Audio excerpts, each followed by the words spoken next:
Hi guys, welcome back to my channel. Welcome back to my channel. What?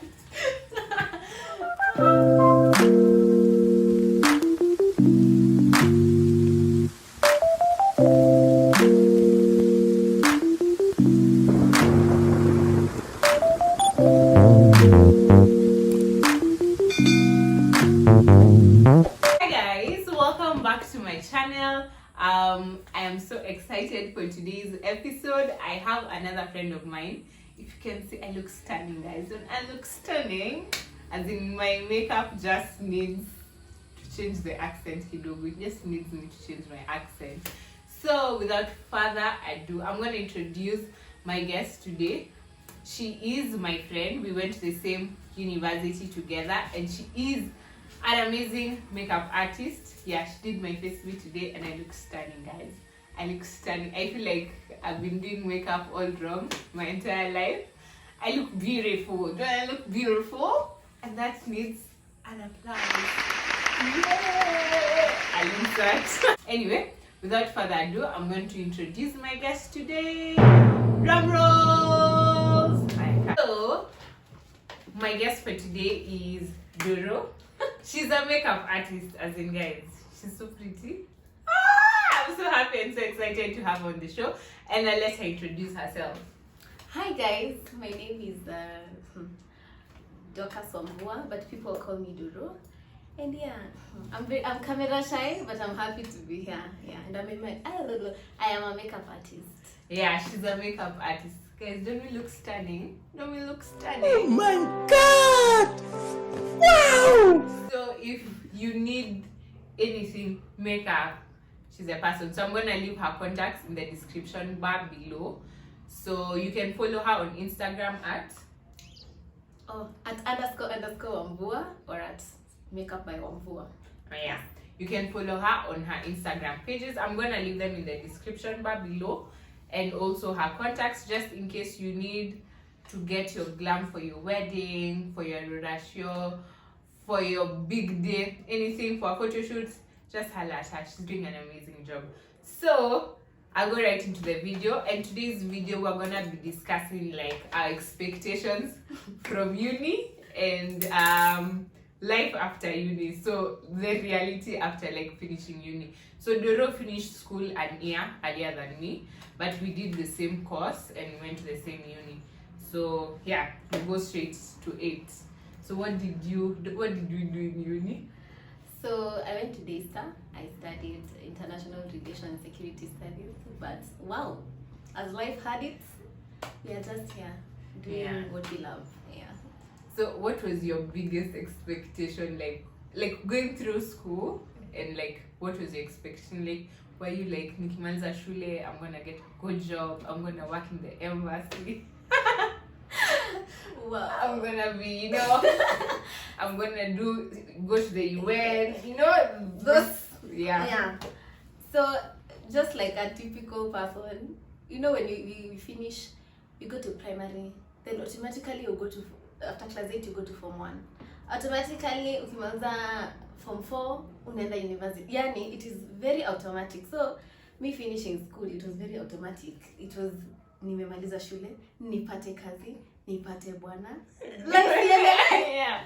Wow, but immediately nimaliza shule, I applied for job you start with internship. So I apply internships, unapata internships here and there, 3 months inaisha, labda unaongezea mpaka 6 months alafu umerudi home. So there's nothing. So Okay, mine, what is my expectation? Me, I think I lived a fantasy my entire life. Like, I just lived a fantasy in the sense, like, for me, those kids that know, I'll probably finish school, my dad got me, my parents got me. So that was me, that was my expectation. Like, I'll finish school, because my dad would ask me, I'd have those frequent discussions. So what do you want to do? Do you want to go to school? Do you want to work after you clear campus? So for me, my thought was always, if I don't want to work, I can always go abroad and study. Yeah, because even me till now, I'm just like, I can't do my master's in Kenya. Yeah. I've just made up my mind and may believe whatever I profess in the universe, it has a way of coming back to me. So for me, it was just like I was just living that fantasy. Then my dad died, and then reality started hitting me. I'm just like, wow, okay. This is life. Yeah. So what was like the job application process for you? Oh my god. Bright Amandi. You know them. Zote. I'm not ashamed to plug here, but yeah, those you know all of them. Yeah. Nilikuwa natafuta jobs day and night. Mpaka kuna time I think nikashikwa na like kusema depression is really a big word, but yeah, I was really down because when I apply haupati hata reply. Hata ujui kama walisoma. Yani I think emails zinafaa kuwa hata na blue ticks. Yeah. Ndio ujue at least waliona. Because ujui hata kama ilifika. Zingine umetuma mpaka na poster. There's a time nilituma Nakuru na poster G4S actually. Yeah. Nikatuma nothing. Hizo vitu zote we apply. It was really exhausting. Ama unapata sasa interview. You do interview now, you know interviews are online because of COVID. So you do interviews online, umeka hapo simu. Hata simu yako karibu kuanguka. Ukijaribu isimame vizuri umeka vikombe hapo nyuma, if they only knew the struggle. But anyway, I applied, you get interviews, but at the end of the day for me I actually nikaacha kwa sababu my mom was like, I think I noticed I'm just feeling bad about this application process. So mimi sitaki watu washikwe na depression kwa nyumba. Kama inakustress, wacha. Do what you love. And yeah, that's how nikajipata hapa. Me, I'd say my first job was like I went through like in my last year I got depressed. Me, I'd say I was depressed because I was really depressed at that time. So I went for a semestral break. Oh. So I applied for jobs and is it the period where you lost your dad? Yeah, I had lost my dad and then I had also broken up with my ex. So all that was just a lot for me. So I decided, even before finishing the first semester, I decided to move back home and just commute to school the few months that were remaining. So I applied for jobs at that time and I was fortunate enough I got a job. So, but for me, I really loved the job actually. The job was about what? I was actually taking care of kids. I was teaching kids to play golf. Oh. Don't know nothing about golf, guys.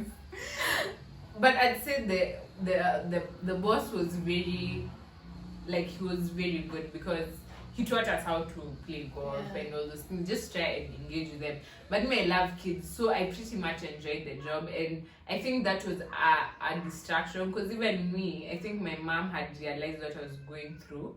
And then I remember also like I'd gone and told my pastor, and my pastor had like connected me to a few people.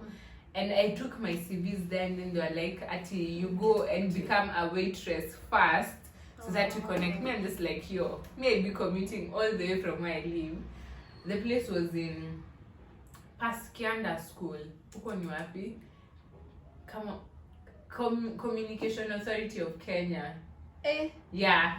From where you live? Like, imagine to be a waitress so that it's not like waitress is being bad. Yeah, it's not that being a waitress is being bad. Just that it didn't make sense. Like what I had gone to apply for was not what he was offering me, and he was telling me to do that job as I, because he was like the head of the catering department. So he was telling me to be a waitress as I try and connect with those people, which made no sense because it just didn't make sense for me.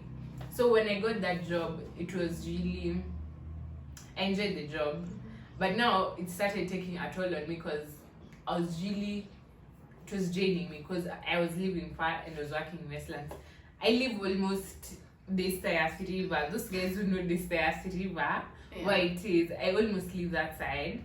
So I commute all the way to Westlands. That means I'm home. I have to wake up at 5 a.m. because I had to be at work at 7 in the morning. So 7. So because class starts at 8. Class starts at 8. So you have to be in class at around 7:20, so that you set up the class before the kids come in. So you could even have your last class is like at 5:30 some days, not all days. So unaweza pata class yako ya mwisho ni 5:30. So by the time namaliza, set up class, collect balls za golf, make sure kila kitu iko in order, umerudisha hizo vitu. By the time nafika stage ni around 6. Ayashika Mombasa road traffic. By the time I'm getting home, it's 8, 9. You don't even have the strength to eat. You just want to sleep. Like, unalom kulala.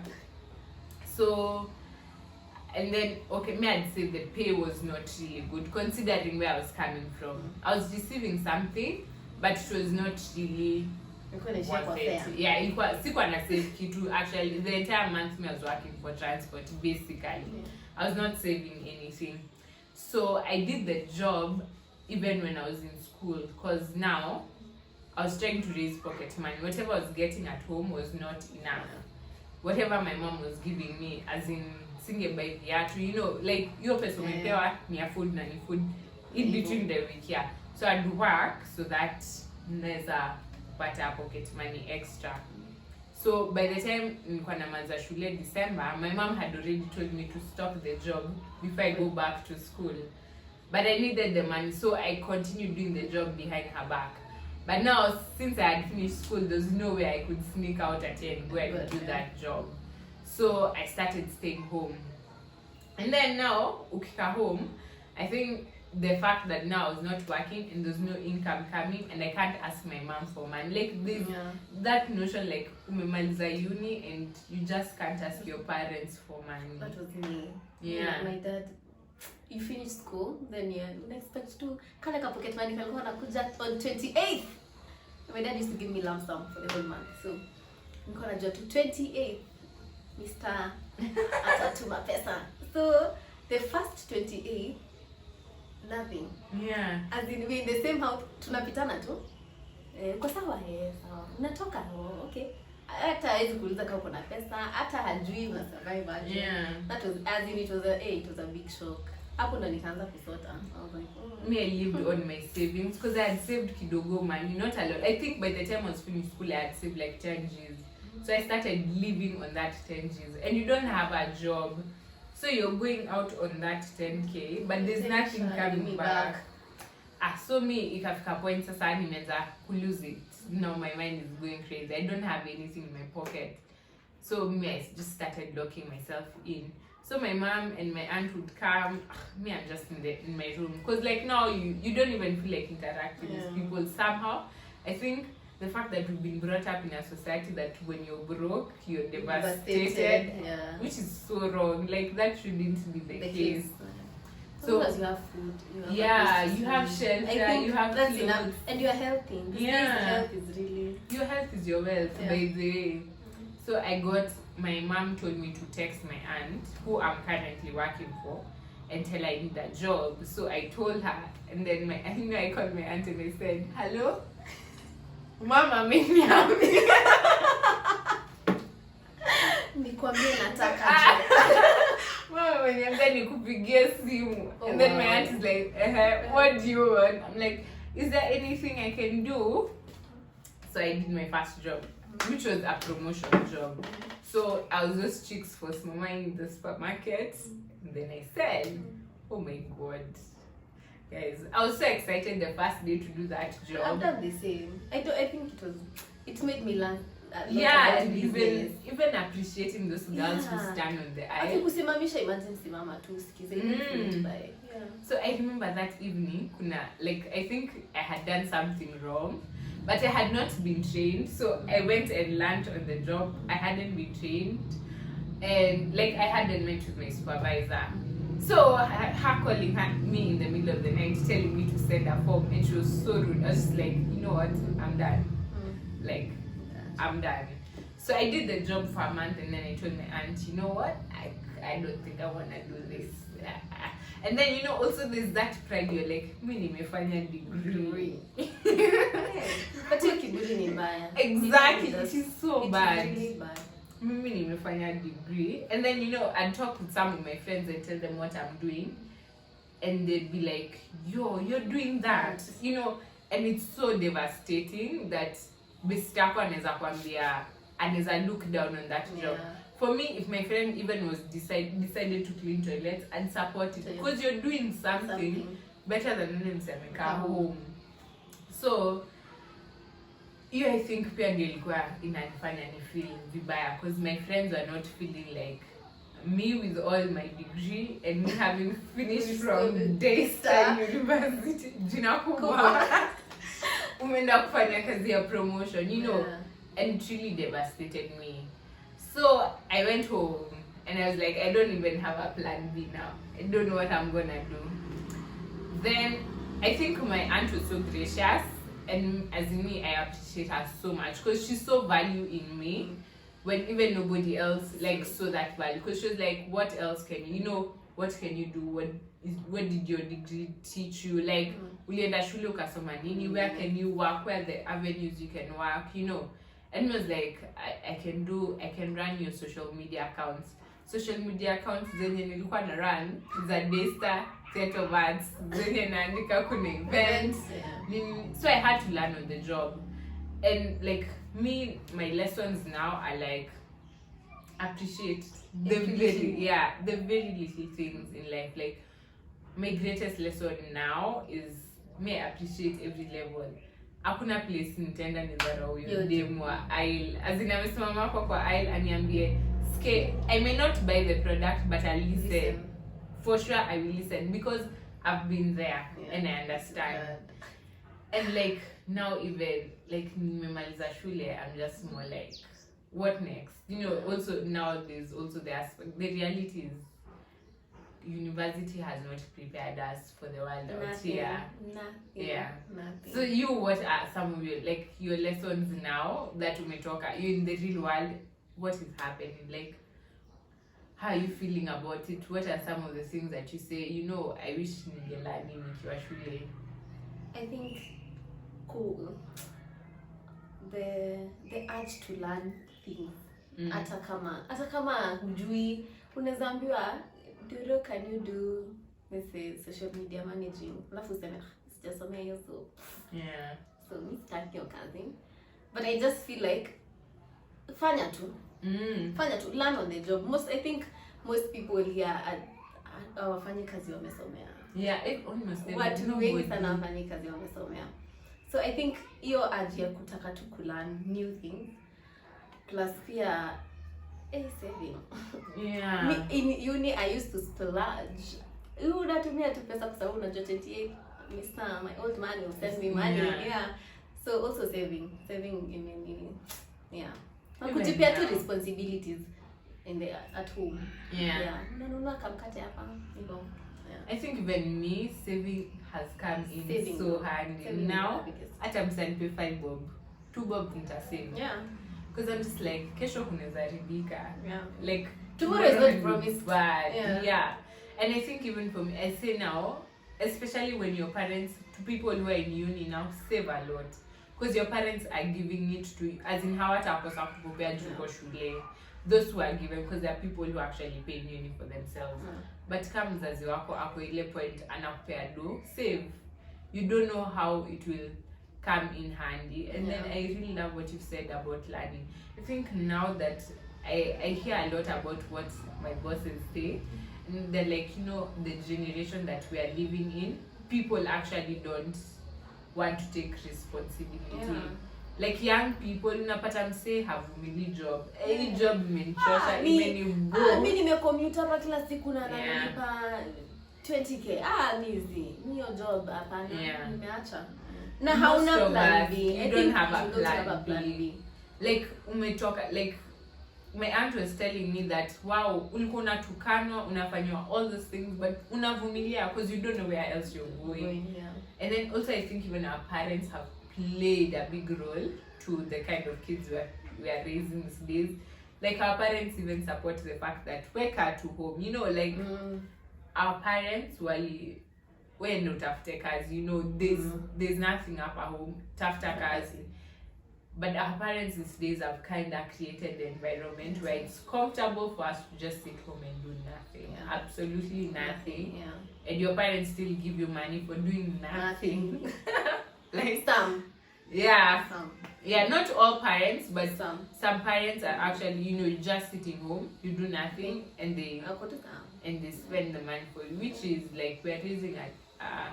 I think there's a problem with that generation. Just saying, these are my thoughts. Yeah, we are very lazy, very lazy. Yeah. The reality is that also the fact that any hours when you treat younger jobs, I think the most annoying thing is even the fact that you apply for jobs and they already have people who are gonna fill in those positions. So it's just for formality. Yeah. They just do it, but it's okay. But I feel like during my application process, it was very nilikuwa tu napata kitu nimequalify tu ni internship. Internship. So unajua ukifanya internship sana unachoka. Yeah. You're either not being paid at all ama unapewa tu stipend. Yeah. So ilikuwa exhausting. Yeah, then I just nikaacha tu kuapply. Okay, sikuacha really. Nilijipea tu a break. I was just like, sipati, siitwi, na nikiitwa nenda internship naenda nafanya 3 months. Wanakwambia, we'll probably give you a job. Yeah, we put you in our files. Yeah, we'll call you. Once there's an opening, we'll call you back. Yeah, which is wrong. Mimi nikaacha tu because ilikuwa inanistress.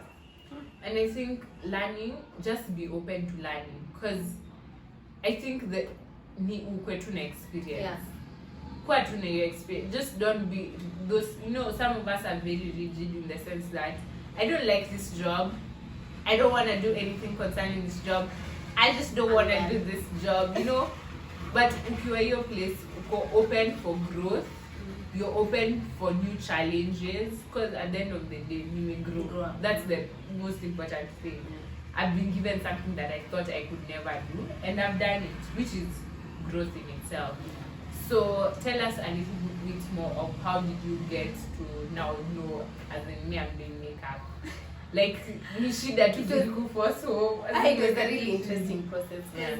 Niyo time nilikuwa tu nimesarenda ku apply, and my mom was like, mimi sitaki watu washike hapa na depression kwa hii nyumba, because we tulikuwa mimi na brother wangu, and my brother is older.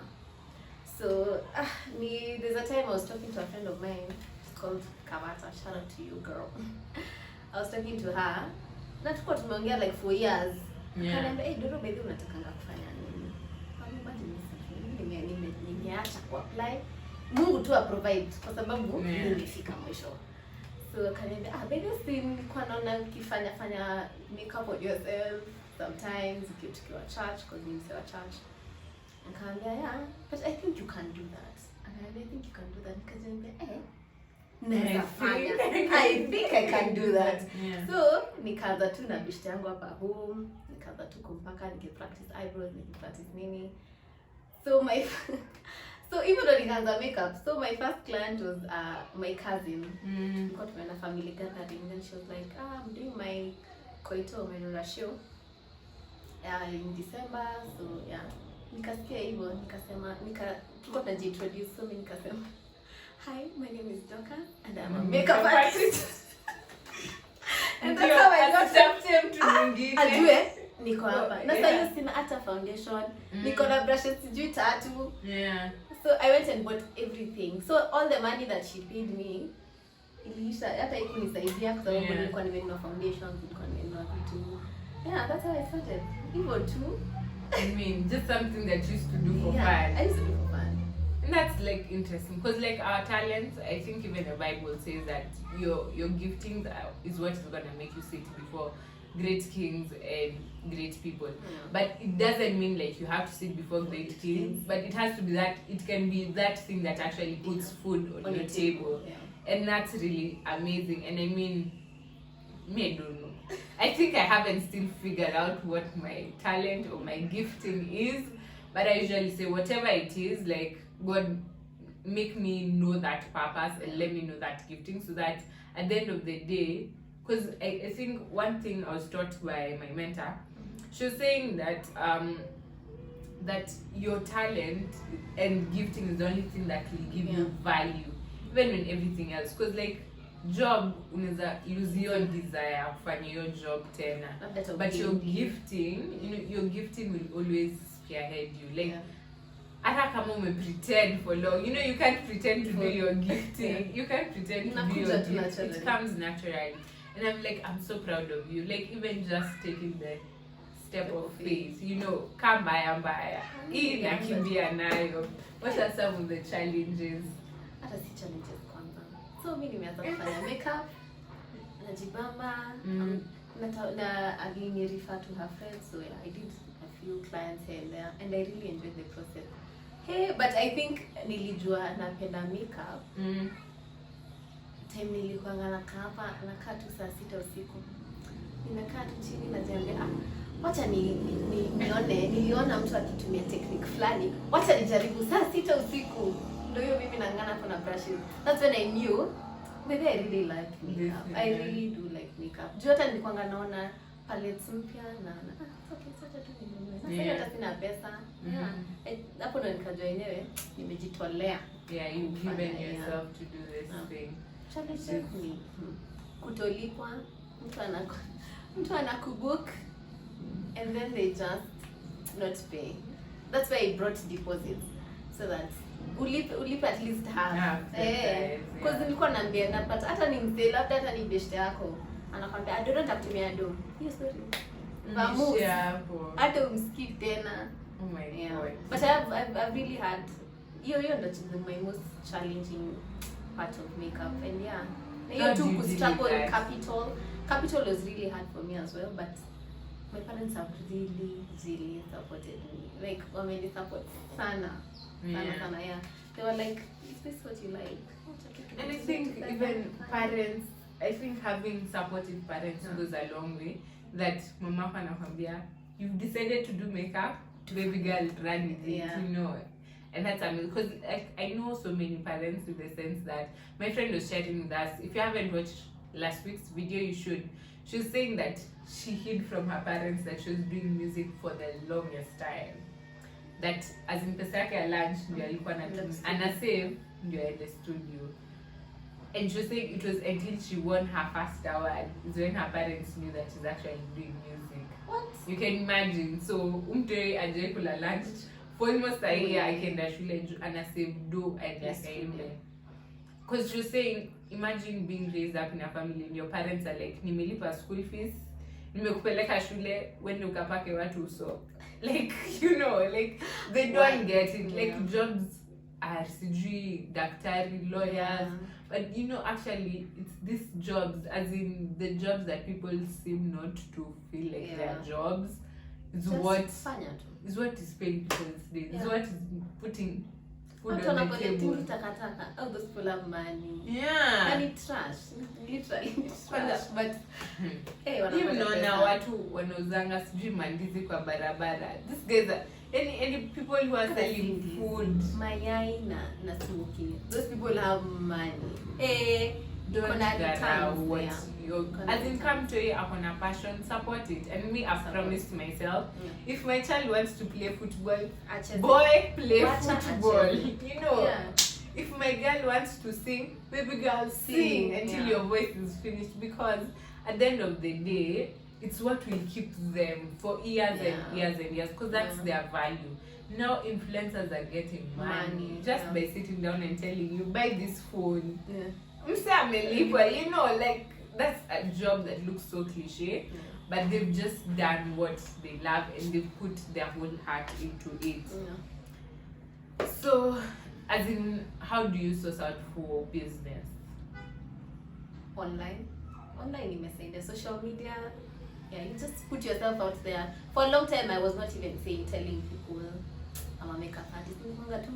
There's a friend of mine called Sly. Shout out to you, girl. She's been my biggest supporter. And unapata amenipost kwa Instagram.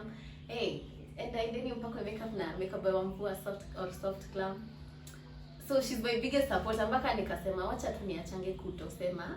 Mimi ni just wear your crown and be proud of your craft. So, what is that? Sorry. How do you source out for business? Oh, online. Through my makeup page. For a long time it was referral. Yeah. For a long time we got to. Word of mouth. Of which word of mouth inasaidia? Because Yeah. I think you trust What? Sasa ukienda kwambia mtu even mwenye alimfanyia hii ndio, you know, yeah. Una trust. So yeah, most of it referrals on social media. So your friends, may I have friends. a problem with friends. Honestly, I honestly think I have a problem with friends. I don't think I want to do business with my friends because for me, I've had bad experiences with friends. So me, I don't have a problem with friends. You, how do you know, it encourages me. You know, people tell me they're friends, you have done what? I'm just like, wow, friends. Yeah, we are these friends. So, do you prefer business with friends? Ama mimi na biashara yangu rafiki friendship later? I think because you mentioned that. Like, I think you mentioned the aspect of your friends. Some of your friends didn't even pay you some of the money. Yeah. So is it like for me, I'm running with my friends. Ama biashara yangu ubeste later. I think after kutolipwa, that's when you knew this is just business. Yeah. It's nothing personal. So tufanye tu biashara, kila mtu apate kenye anataka, and you have a good time. Yeah. So you can't mix friendship and business at all. It's two separate entities, kabisa. So, but also they've been my biggest supporters. Some of my friends have been my biggest supporters. Kuna dem Sly, as in that girl. She's been my biggest supporter from day one. Yeah. Like, and she's referred her friends, Ivo. So it's been beautiful. So I love this journey. Yeah. Me, honestly, I Friends. have a problem with friends. Like, I've struggled with friendships a lot. I really struggle with friendships. But I think it depends. Yeah, who are your friends? Yeah.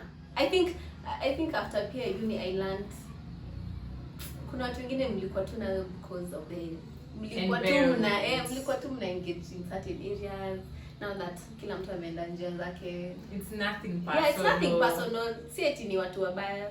Na si eti mkiongea itakuwa big issue, no. It's just your time yenyewe ilisha inakuwa cut short and that's it.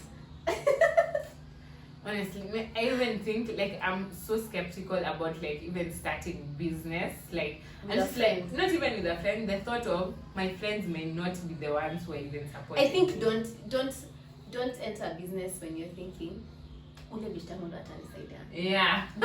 do not sit yet atakuwa your first client. Anaweza kosa itakuwa a total stranger. Mtu hata hujaini. Yeah. Na atakusupport fully. So I think just separate friendship and business. business. Akitaka kusupport Well and good. asipotaka it is nothing personal. Yeah.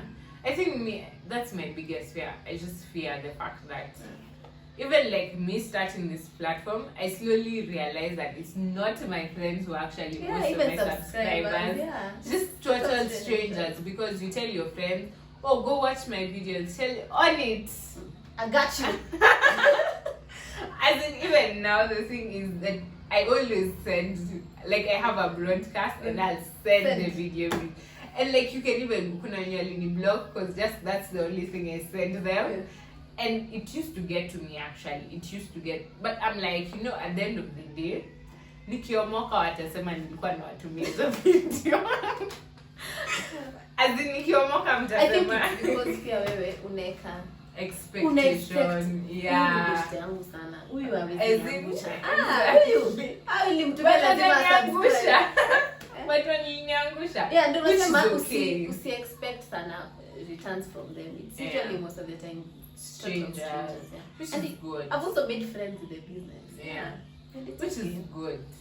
Which is, I love the learning experience because you're just like, I'm open to this thing and I'm running with it, whether you guys support me or not. Yeah. Because honestly, si kila time tataka kupakwa makeup na si kila mabistangu wako na bundles. So as in, I try and get those things in my head, and at the end of the day, it's a journey, pole to a day at a time. So we'll play a game. I talk a lot. So we'll play a game, and the game is, would you rather?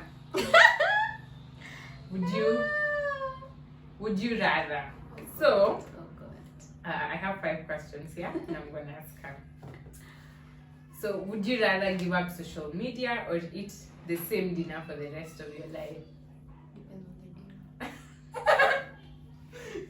No, there's no depending. Ni ugali na sukuma kila siku. Imagine. Ama githeri. Unajua social media ndio itanibuy food. So itanibuy dinner kila siku. Hauna option. Ni ukilage hiyo dinner kila siku. Imagine acha tu nikule hiyo dinner kila siku. Guy, always give up social media. Forever. Imagine. Acha tukule hiyo kila siku. Aje sasa.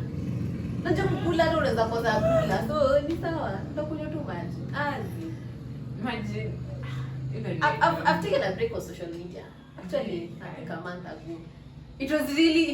I really felt nice because nilikuwa najiambia I spent 3 hours on Instagram. Is that the only thing I do? But wacha tu hapana. Hata mimi siwezi give up social media. Naweza kuwa nakunywa maji nikisikia hiyo githeri ni hivyo. Tunakunywa maji hapa. Tunakuwa na disho githeri ka roiko nita viazi wacha tu nikule. Aya, lose all the money you've earned this year or lose all the memories you've gained this year. Lose all the money you've earned this year or lose all the memories you've gained this year.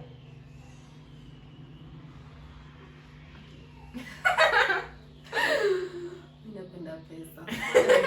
Kweli. Wacha tu ni lose memories. Hata mimi. Unataka seti kuna memories mingi. Because tuko coffee, tuko home. So kama si job, tuko home. Exactly. So, ni sawa. Hata mimi sawa. Ungenusa 2019. Wacha nipoteze do. Online.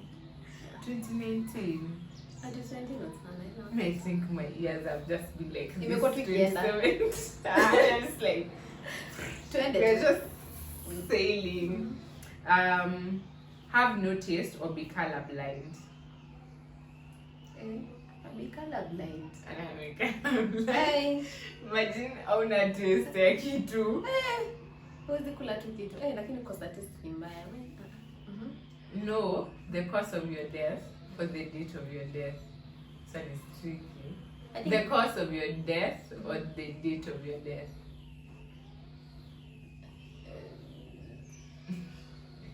The date. You'd rather the date? Yeah. Me, I'd rather the cause. Kama ni matatu itaniwa sitaipanda matatu. But huwezi avoid.